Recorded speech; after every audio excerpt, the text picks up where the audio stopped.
잃기 전에 지켜야 할 건강 정보 전해드리는 시간이죠. 데일리 건강 시작하겠습니다. 오늘은 정형외과 전문의 조준 원장님과 함께하겠습니다. 원장님 어서 네, 오세요. 안녕하세요. 조준입니다. 네, 반갑습니다. 자, 오늘은 어떤 질환에 대해서 이야기 나눠볼까요? 사람은 이제 평생 살면서 평균 한 10만 킬로미터 정도 걷는다고 합니다. 네. 그래서 그만큼 발을 많이 쓰고 발을 혹사하고 있는데요. 특히 이제 걸을 때마다 발 뒤꿈치가 통증이 있다든지 그럴 때 그럴 수가 있는데 그런 족저근막염에 대해서 오늘은 알아보겠습니다. 네, 자, 오늘 데일리 건강의 주제는 족저근막염입니다. 먼저 질환에 대해서 살펴보기에 앞서서 발 건강의 중요성을 짚어보면 좋을 것 같은데요. 우리 몸의 지지대인 발 관리는 건강 관리에 있어서 굉장히 중요한 부분이지만 아무래도 좀 소홀해지기 마련이죠. 먼저 발 건강 왜 중요한지부터 좀 짚어주시죠, 원장님. 우리 몸 모든 부위가 중요하지만 움직이는 데 있어서 발만큼 중요한 부위는 없습니다. 특히 이제 척추는 우리 몸의 중심이고 기둥이라고 하지만 발은 이제 뿌리고 주춧돌기에 해당합니다. 그래서 발은 몸무게를 지탱해 주기 때문에 체중 부하를 많이 받게 되고 특히 하루에 한 400톤 정도의 부하가 걸린다고 하고 있습니다. 네. 그래서 온종일 스트레스를 굉장히 많이 받고 있죠. 그래서 발에 문제가 생기게 되면은 걷는 것 자체가 힘들어지게 되고 걷는 것 자체가 떨어지게 되면은 활동성이 낮아지기 때문에 그때는 심폐기능이라든지 그런 것들이 떨어질 수가 있고 특히 당뇨 있으신 분이라든지 그런 분들은 당 조절도 안 되고 전신 상태가 또 안 좋아질 수가 있습니다. 그래서 발이 문제가 생긴다 그러면은 우리 몸의 전체적인 건강이 위협을 받을 수 있다 그렇게 생각하시면 될 것 같습니다. 네. 특히 또 오래 서 있는 분들일수록 많이 아플 것 같은데요. 특히 이제 발이 많이 필요하거나 혈액순환이 잘 되지 않고 또 다리가 아플 때 발을 좀 올려놓고 자라 이렇게 많이 권장하잖아요. 네네. 그 이유는 뭘까요, 선생님? 특별히 문제가 없거나 기저질환이 없으신 분들이 뭐 오래 서 있거나 뭐 오래 걷는다고 해서 무조건 다리가 붓는 건 아니지만 아, 혈액순환이 안 좋거나 그러신 분들은 이제 다리가 좀 붓는 경우가 많이 있습니다. 특히 네. 발이나 다리 쪽은 우리 몸에서 펌프 역할, 혈액순환을 이루고 있는 심장에서 가장 멀리 떨어져 있는 부위이기 네. 때문에 아무래도 거리가 멀면 멀수록 그 돌아올 수 있는 힘이 좀 떨어집니다. 그래서 그런 기저질환이라든지 그런 문제들이 있으실 경우에는 다리가 붓거나 그럴 수가 있게 되고 그렇기 때문에 다리를 올려놓고 있거나 아니면 찜질을 하게 되면은 이게 심장 방향으로 이렇게 순환이 내려올 수가 있기 때문에 혈액순환이 좀 더 도움이 될 수가 있습니다. 뭐 근데 굳이 증상이 없으시면은 뭐 그렇게 하실 필요는 없으신데 하면 아무래도 좀 더 혈액순환이 좋아질 수는 있습니다. 네, 그러니까 좀 발이 피곤하거나 힘들 때 간헐적으로 해보시는 것도 좋겠습니다. 자, 근데 특히 요즘 현대인에게 자주 걸리는 병이 또 이 족저근막염이라고 하는데요. 아직 생소하신 분들도 많이 있는 것 같아요. 어떤 질환인지부터 자세하게 설명 부탁드려요. 네, 족저근막염이란 그 말 자체가 굉장히 좀 어렵습니다. 그래서 네. 대부분 환자분들이 병원에 오실 때 족저막 뭐 이게 이 네네. 말씀하시는데 족저라는 어렵죠. 거는 쉽게 말하면 발바닥을 말씀드리는 거고 아, 족저. 근막이라는 거는 근육을 둘러싸고 있는 막 근육 주변에 있는 막을 말합니다. 그래서 족저근막염은 보통은 이렇게 보시면은 아시겠지만 뒤꿈치 뼈에서부터 발 중족골의 앞부위, 머리 있는 부분까지 쭉 연결되어 있는 그런 네. 조직을 족저근막이라고 합니다. 그래서 이 족저근막이 하는 일은 뒤꿈치에 있는 충격을 흡수해주고 그리고 발을 걸었을 때 발을 앞으로 치고 갔을 때 그런 힘을 주는 역할을 하고 있습니다. 아. 그렇기 때문에 만성적으로 족저근막이 손상이 받게 되면은 이 뒤꿈치 에 있는 족저근막이 콜라겐으로 형성되어 있는 그 변성이 일어나게 되고 그 변성에 의해서 만성적인 통증을 일으키게 될 수 있습니다. 그런 것들을 족저근막염이라고 부르고 있습니다. 그렇군요. 근데 이제 우리의 발은 모기에 물리거나 살짝만 베어도 엄청 불편한데 염증이 생겨서 통증까지 발생한다. 그럼 일상생활에 굉장히 큰 불편을 초래할 것 같거든요. 근데 저런 족저근막에 왜 염증이 생기는 걸까요? 족저근막염을 일으키는 원인은 굉장히 다양한데요. 가장 흔한 거는 과다한 사용에 의해서 즉 이거는 과사용 증후군이라고 볼 수가 있습니다. 그래서 네. 뒤꿈치 뼈에 닿아 있는 그 족저근막이 많이 쓰다 보면은 이게 손상이 오게 됩니다. 손상이 오게 되면 이거를 그때 적절한 치료가 안 되면은 반복적인 외상이나 손상에 의해서 이 콜라겐 성분이 변성이 일어나게 되고 그렇게 되면 변성이 일어나면 염증이 반복적으로 일어날 수가 있습니다. 보통은 이런 족저근막염이 생기는 가장 큰 원인은 뭐 많이 쓰는 것도 있지만 대부분은 발 모양이 좀 이상이 있으시다든지 아니면은 이제 평상시에 그 생활 습관하고 밀접한 관계가 있고 어떤 분들은 나이가 드시면서 그동안 오래 쓰셨으니까 이게 퇴행성이 일어나는 분들도 많이 있습니다. 그렇군요. 네. 근데 최근에 이런 족저근막염 환자 수가 2배 가까이나 늘었다고 하더라고요. 사실인가요? 어, 정형외과에서 발을 보는 입장에서는 가장 많은 환자분들이 족저근막염 환자분들이 가장 많이 있습니다. 그래서 네. 왜냐하면은 옛날에는 그렇게 야외 활동을 많이 하지 않으시고 일을 하시고 그런 것들이 적었기 때문에 스포츠 활동이라든지 그런 거 적었기 때문에 통증이 일어나는 경우는 드물었지만 최근에는 밖에서 마라톤이라든지 뭐 뛰는 활동이라든지 뭐 농구라든지 다른 조깅이라든지 그런 활동을 하시면서 뒤꿈치 쪽에 통증이 손상이 많이 오는 경우가 많습니다. 그래서 그런 걸로 인해서 최근 들어서 환자분들이 많이 늘어나고 있는 추세입니다. 네. 근데 이렇게 급격히 늘어난 환자 중에 젊은 층도 꽤 많이 차지한다고 하더라고요. 그것도 좀 비슷한 이유에서일까요? 네, 그렇습니다.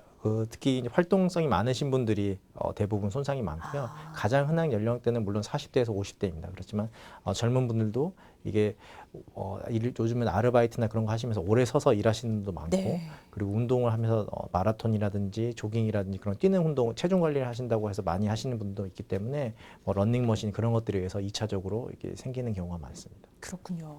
근데 요즘 여성분들 중에 약간 취미로 발레 시작하시는 분들도 있더라고요.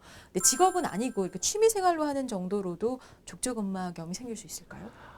이게 직업적으로 하신 분들은 만성적으로 족저근막이 손상이 계속 오기 때문에 이제 생기시는 분들이 많은데 네. 이렇게 취미로 하신 분들도 발의 유연성이 떨어진다든지 발 자체가 뭐 요족이 발등이 높은 요족이라든지 발이 아치가 무너진 평발이라든지 그런 것들에서 발의 구조적인 문제가 있으신 분들 그리고 이제 족저근막 아래가 유연성이 떨어지시고 평상시에 스트레칭이라든지 그런 운동을 하지 않으신 분들은 간단한 취미 활동으로도 발생할 가능성이 높습니다. 그렇군요. 근데 이 하이힐이나 샌들 같이 좀 발에 무리를 주는 신발을 많이 신어서일까요? 남성보다는 여성들에게 이 족저근막염이 더 잘 생긴다고 알고 있는데 맞습니까, 선생님? 네, 맞습니다. 건강보험 심사평가원 통계에 따르면 족저근막염 발생 환자의 남성 비율은 96,856명이고 여성분들은 13만 562명으로 남성 환자보다 여성 환자가 1.4배 많은 걸로 나타났습니다. 그래서 네. 여성분들이 굽이 높은 하이힐이라든지 쿠션이 적은 신발, 뭐 플랫슈즈 이런 것들을 좋아하시기 때문에 발에 무리가 많이 와서 생기는 수치인데요.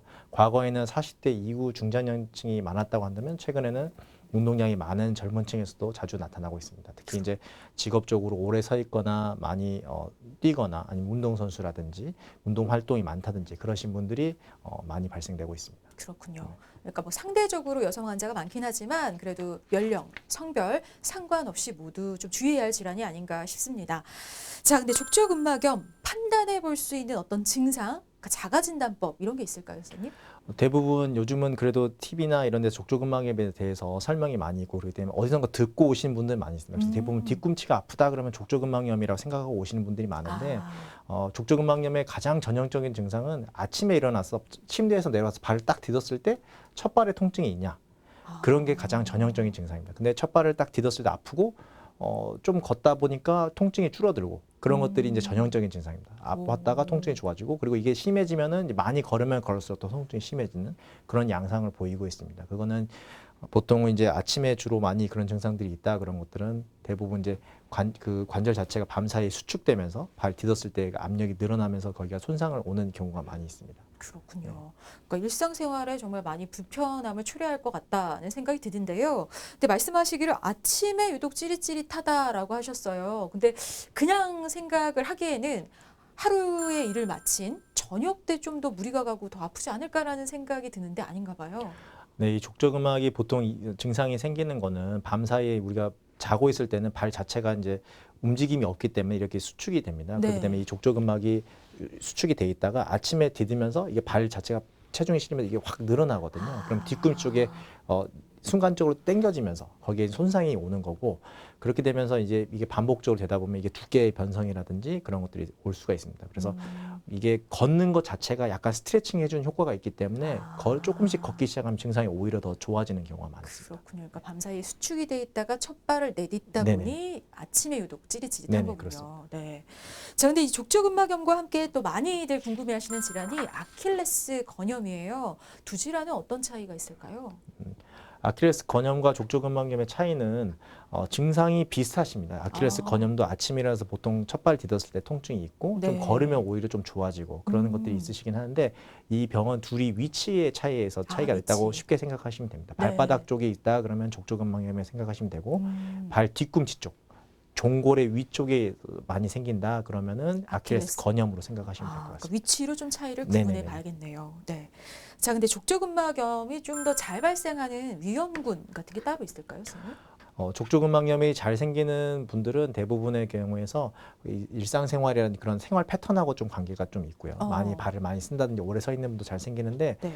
그런 분들 중에서 특히 요족 발등이 높아서 뒤꿈치에 압력이 많이 가시는 분들 아, 그리고 요족. 네 평발이라고 해서 발이 무너져 가지고 그 족저근막 자체가 항상 스트레스를 받고 있으신 분 그러신 분들이 좀 잘 발생합니다. 그렇군요.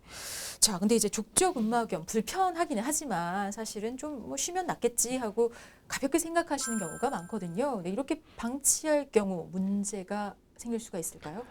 이게 보통 족저근막염이 대부분 아침에 일어나서 발 디디면 딱 아프고 좀 시간이 지나면 좀 더 좋아지기 네네. 때문에 아침에 좀 불편하네 이렇게 하고 마시는 분들이 많이 있습니다. 네. 그런데 이게 그 주변에 족저근막 주변에도 신경들이 지나가고 있고 그렇기 때문에 이게 만성적으로 통증을 계속 방치를 하셨을 때는 나중에는 이게 처음에는 첫 발만 딛고 아프셨던 것들이 나중에는 걸으면 걸을수록 바뀌는 경우가 있습니다. 그래서 네. 그게 복합 통증 증후군이라든지 신경 변성 증상들이 생길 수가 있기 때문에 음. 초기에 치료를 하시는 게 좀 좋습니다. 네, 그러니까 방치해 놓으면은, 그러니까 치료 시기를 놓쳐버리면 족저근막염이 만성으로 진행될 수 있고 또 다른 합병증이 생기는 사례들도 있는 네네. 것 같은데 그런 경우가 많이 있습니까? 보통은 이제 치료가 증상이 보통 몇 달 안에 생기신 분들은 보통 빨리 치료가 되는 경우가 많은데 음. 5년 이상, 뭐 10년 이상 장기간 계속 아프셨던 분들도 있고 뼈 자체가 아, 이상이 오시는 분도 있습니다. 그런 분들은 통증이 좀 오래 가거나 증상이 회복이 잘 안 되시는 분들이 많고 수술적인 치료로 넘어가는 분들도 꽤 있습니다. 그렇군요. 그러니까 이렇게 심각한 질환으로 발전하기 전에 제때제때 치료하는 게 정말 네네. 중요할 것 같습니다. 자, 그렇다면 이제 족저근막염으로 병원을 찾았다. 그럼 어떻게 치료가 이루어질까요? 우선은 이제 병원에 내원하시게 되면 처음에는 이학적인 검사, 신체 검사를 해봐가지고 그리고 말씀하신 증상, 통증의 양상을 이제 먼저 듣는 거고요. 네. 그래서 발바닥 아래쪽에 눌러봤었을 때 이게 통증 부위가 발바닥 안쪽에도 내측 부에 통증이 있는 건지 아니면 음. 발바닥 완전히 아래쪽에 있는 건지 위치에 따라서 아, 이 병이 다 다릅니다. 그래서 네. 그런 것들을 먼저 확인을 해봐야 되고 그 가장 기본적인 검사로는 엑스레이를 촬영해봐가지고 이 뒤꿈치 뼈가 변성이 와 있는지를 확인을 해보는 겁니다. 여기서도 보시면 아시겠지만 뒤꿈치 뼈에 이렇게 뼈 골극이 이제 자라나는 경우가 있습니다. 네. 저거는 이제 반복적으로 저 족저근막이 여기에 이제 닿는 부위인데 여기서 아, 계속해서 자극을 주기 때문에 이렇게 족저근막 자체가 이제 뼈로 이제 바뀌는 그런 것들 증상이 보입니다. 그래서 이런 것들이 있었을 때는 족저근막염을 이제 의심해 볼 수가 있습니다. 그래서 이렇게 족저근막염을 진단하고 치료를 하게 될 텐데, 자, 그럼 이제 수술적 요법으로 치료를 받게 되는 걸까요, 선생님? 보통 족저근막염은 수술적인 치료를 처음부터 하는 건 아니고요. 아주 보존적인 치료로도 반응에 치료적인 성과가 좋기 때문에 보통 기본적으로는 수술 없이 보존적인 치료를 먼저 해보고 그래도 효과가 없거나 뭐 6개월 이상 치료했는데 효과가 없다 그러면은 그때는 수술적인 치료로 넘어갈 수가 있겠습니다. 그럼 보존적인 치료법으로는 우선 어떤 걸 해보는 거죠? 아까도 말씀드렸지만 보통 첫 번째 증상이 첫 발 디딜 때 아프고 오히려 걷는 것 자체가 좀 처음에는 좋다고 말씀드렸잖아요. 그거 자체가 이제 스트레칭을 해주는 효과입니다. 그 걷는 것 자체가. 그럴 때 가장 기본적인 거는 스트레칭. 족저근막을 늘려주는 스트레칭을 하는 건데 뒤꿈치를 이제 늘려서 하는 거라든지 발바닥의 아래쪽에 있는 족저근막 손으로 마사지를 해준다든지 그런 식으로 이제 해볼 수가 있고요. 그리고 거기와 더불어 이제 약물 치료도 해볼 수가 있습니다. 그리고 발바닥 아래쪽에 공 같은 걸 굴리는 것도 좋긴 좋은데 이게 냉동캔이라든지 페트병 같은 거 얼려가지고 발바닥을 굴리는 게 효과가 좋다고 되어 있습니다. 그렇군요. 네. 그러니까 이제 이런 비수술적인 요법으로 먼저 좀 교정을 해보고 네. 이제 그럼에도 효과가 없다면 이제 수술 받게 되는 걸까요? 네네. 뭐 이거는 이제 이거 이외에도 또 다른 치료들도 있습니다. 보통 이거는 아, 가장 기본적으로 초기에 증상 있으신 분들은 이런 식으로 치료를 하는 거고요. 음, 이거에 반응이 없거나 좀 오래 전부터 증상이 있으셨던 분은 뭐 충격파라고 그래서 그런 파동을 이용한 치료를 통해서 그 족저근막의 퇴행성 변화를 이제 호전시켜 준다든지 안 그러면은 이제 잘 된 경우에는 저런 골극도 같이 녹아서 없애주는 그런 치료도 할 수도 있고요. 그런 것들도 효과가 없다 그러면 그 다음 단계는 침습적으로 주사 같은 걸 좀 맞아볼 수가 있습니다. 주사. 주사 중에서는 프롤로라든지 그런 주사를 맞아서 염증을 좀 줄여준다든지 재생시켜주는 효과를 줄 수가 있습니다.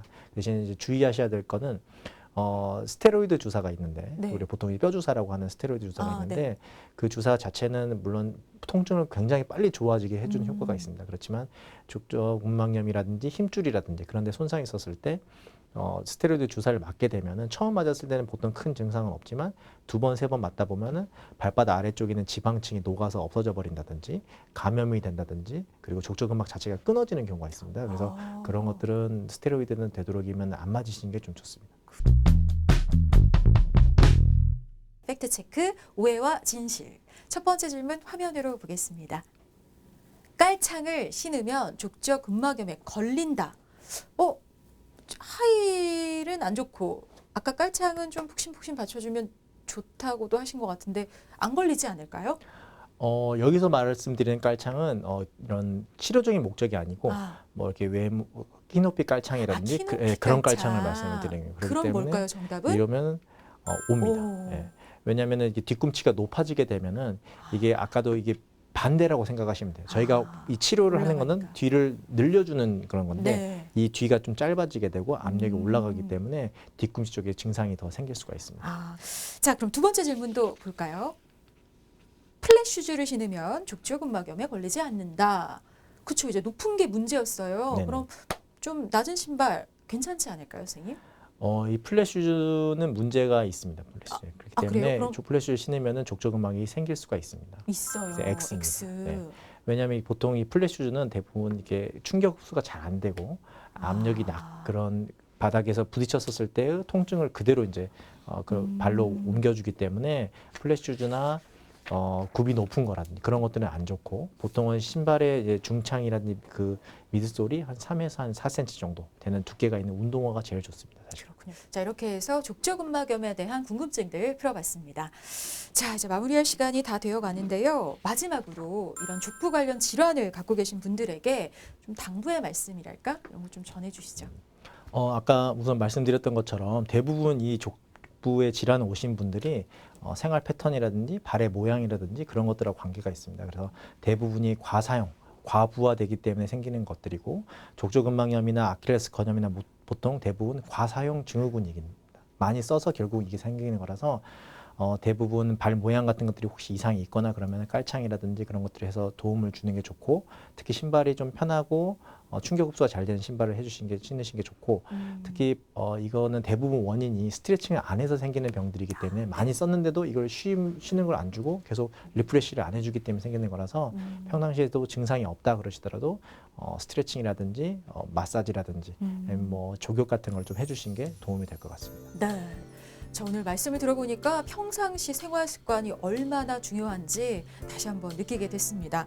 아침 저녁으로 좀 꾸준히 스트레칭도 하고 또 높은 신발은 피하고 깔창은 자기 발에 맞게 적당한 깔창을 깔아주고 이렇게 좋은 생활 습관 잘 지켜가시기 바랍니다.